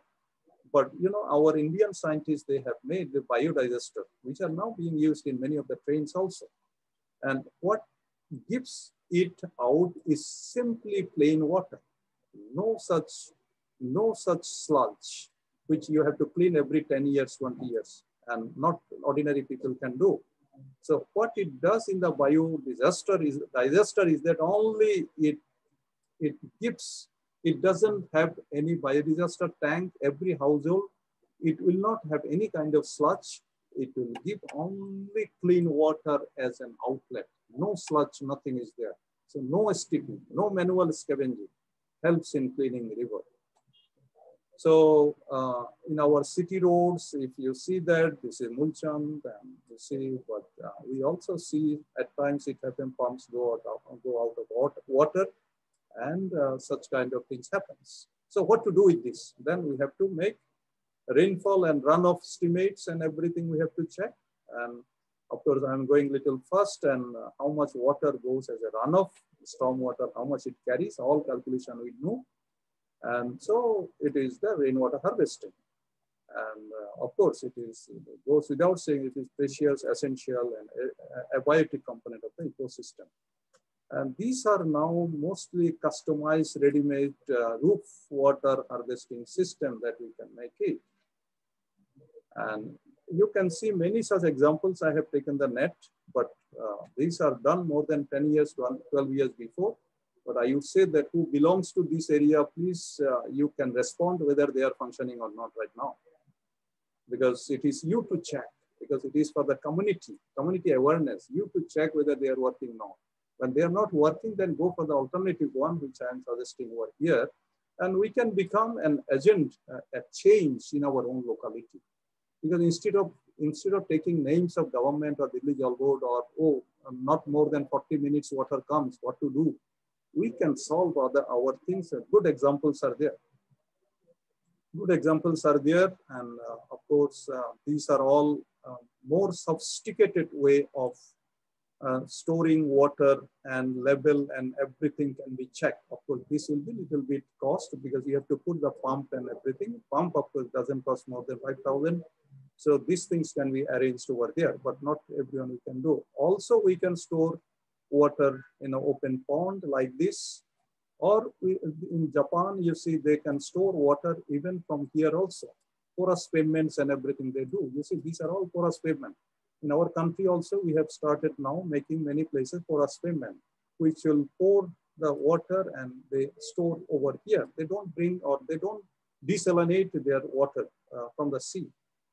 Or we can make this kind of geomembrane tank with all these things where we can make, from these also we can store it with proper filtration, or even overground like this. Or even, of course, now I would like to say that how to plan a house in a flood-prone area. So there are certain methods are given over here. How to stop water. This, of course, I have shown. How to stop water, you see, these are polyurethane. No water here. The moment they come in contact with water, they become float, they become thicker, and they stop water from here to there. There are many such wonder materials available in the market. The flood sucks, the commercial name is flood sucks. So you can see the details over here also. And managing with the solid waste, that last part is that you may especially know that I visited on 18 January, of course, in Gazipur. It is still, you can see this is the sky.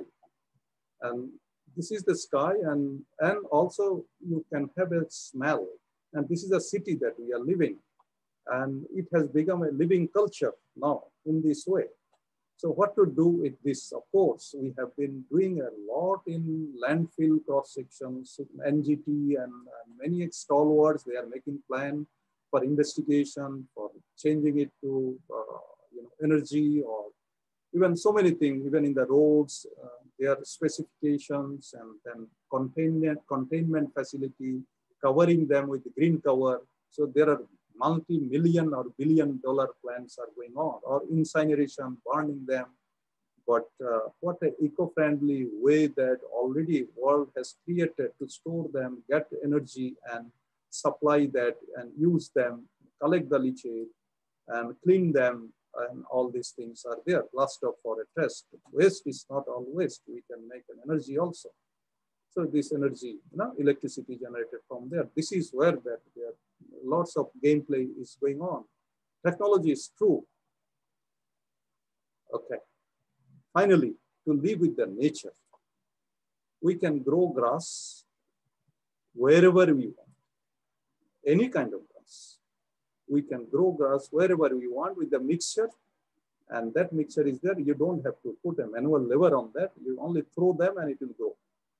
You can grow this beautiful garden also. This kind of garden also can be grown. So before thank you, I would say that when these people, Mandega worker, with the help of them, for whom 100 days or something are being paid by the government since last 15 years or so, how they can transform a situation like this into this by nature's omnious gift. And finally, this is my last slide. This is again 4 years ago in the Vrindavan, when I visited there.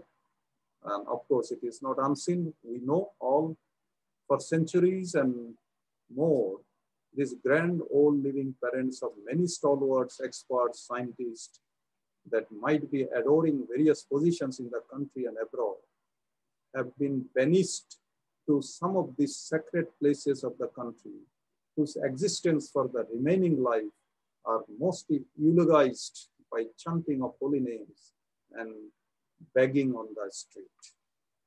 Thank you. Thank you so much, sir. It's really been a pleasure to hear your words, and that was such an insightful lecture for all of us. Our co-faculty, Dr. Soumya Pandit, has one question.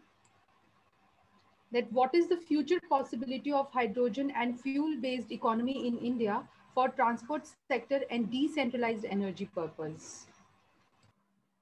Of course, I cannot say right now because there are lots of literature and reports are coming up. So Government of India, Solar Alliance thinks, okay.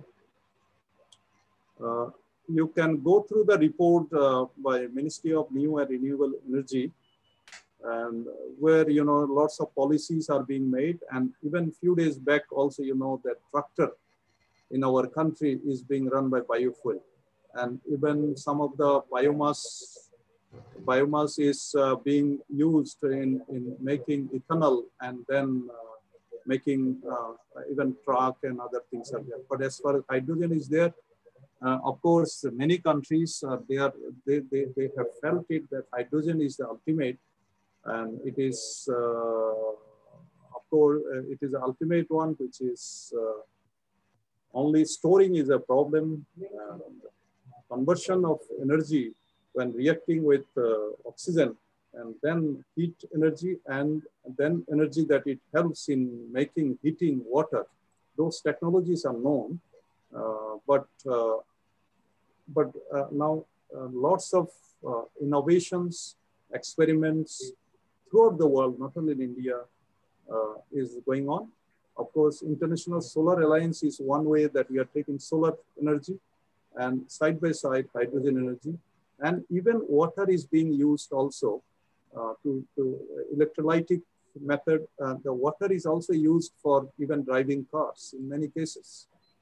But technology is perfected or not, it is not yet given a stamp order to the people, because some people are doing even also that I do not know about the technology, but a car is running. I have been there twice, but nobody is taker because 1 liter plain water is helping to car run for about 50 to 60 kilometers. Only simple plain water. So to make it perfected, to really that what is actually going on, what kind of chemical reaction is going on, that is still to be checked by our scientists who are not yet bothered on picking up these things on their palate. We check and see that a person is driving the car for more than 12 years. And but we have not gone there. Rather, our mind has been there to prove he's wrong rather than what he is doing, what is that truthness in that. So especially whether it is hydrogen or taking this, whatever is the alternative way that we are trying. Now everybody after 50 years or 60 years, now we have felt that this gas-based or gasoline-based transport and other things, they are the misnomer and they have been forced upon the society. Many lobbies are being created now. Now, finally, we are coming back to solar or renewable energy or wind energy or even hydrogen after so many years. So a lot of things are coming up. Of course, you can see these things in the literature that a lot. Hello. Hello. Thank you, sir. Thank you so much. Now, on behalf of Dr. Abhilasha, because she's facing some network issues and she's not able to. Oh, yeah, I can hear you, but I don't see the screen. Hello. Hello. Yeah. Actually, thank you, sir. Thank you for your talk. Okay. Okay. Yeah. Now, on behalf of Dr. Abhilasha, as she's not able to join her mic and she's not able to speak, so on behalf of her, I would like to thank all the eminent speakers and the participants. And also tomorrow will be the second day of our symposium, and our program will start around at 2 o'clock. And we request all the participants to join at least 15 minutes before the commencement of the program. Thank you so much. Thank you all the speakers and the participants. Thank you, Karan. So we meet at 1:45 now tomorrow. Sure, yes, sir. At 1:45. Thank you everybody. Thank you, Ghosda. Thank you, sir. Thank you, Dr. Sadhu. Thank you so much for your wonderful talk. Thank you so much. Thank you, sir. Thank you so much. Okay. Thank you. Thank you, team.